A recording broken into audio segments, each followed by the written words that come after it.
In a quiet little house, behind a large wooden cupboard, lived a small but adventurous mouse named Milo. Milo was smaller than most of the mice in the neighborhood, but he never let that bother him.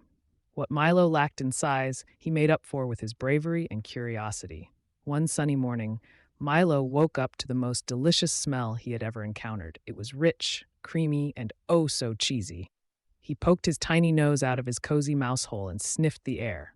Cheese! He whispered excitedly. But this wasn't just any cheese. It was the famous Golden Gouda, known far and wide as the tastiest cheese in all the land. Milo scampered to the edge of the kitchen counter and peered across the room. There, on a high shelf, sat the block of Golden Gouda, glistening under the sunlight.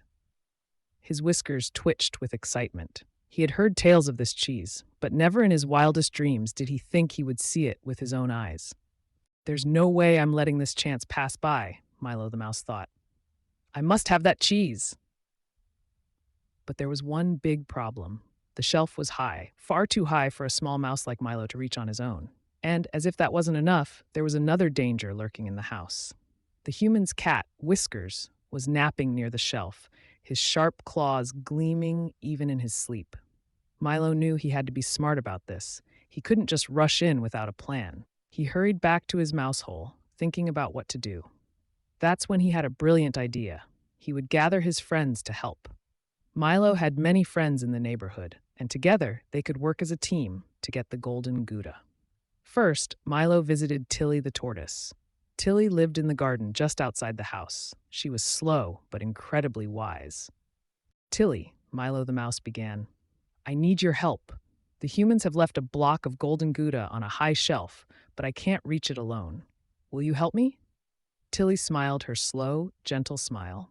I may be slow, Milo, but I'll help however I can. What's your plan? Milo explained that they needed a way to reach the high shelf without waking Whiskers the cat. Tilly suggested that they gather more friends for the job, so Milo and Tilly went off to find more helpers.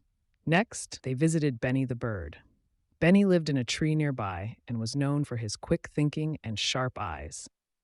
Benny, we need your help, Milo said. Can you fly up and take a look at the shelf? We need to know if there's a safe way to reach the cheese without waking Whiskers.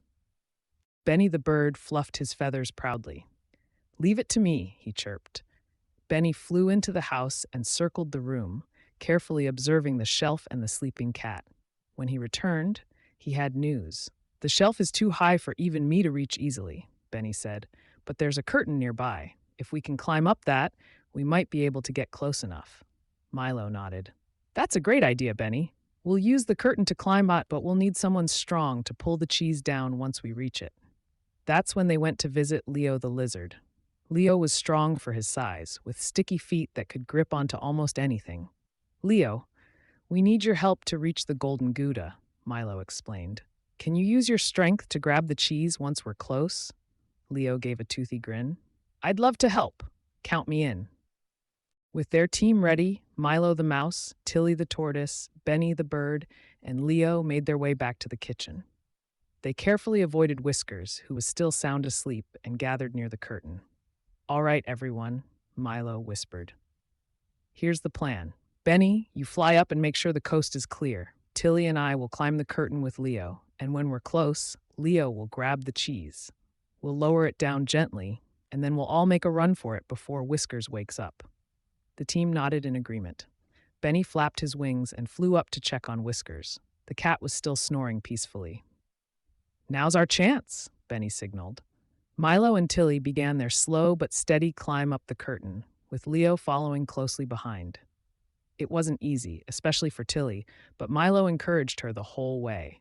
You're doing great, Tilly. Just a little further.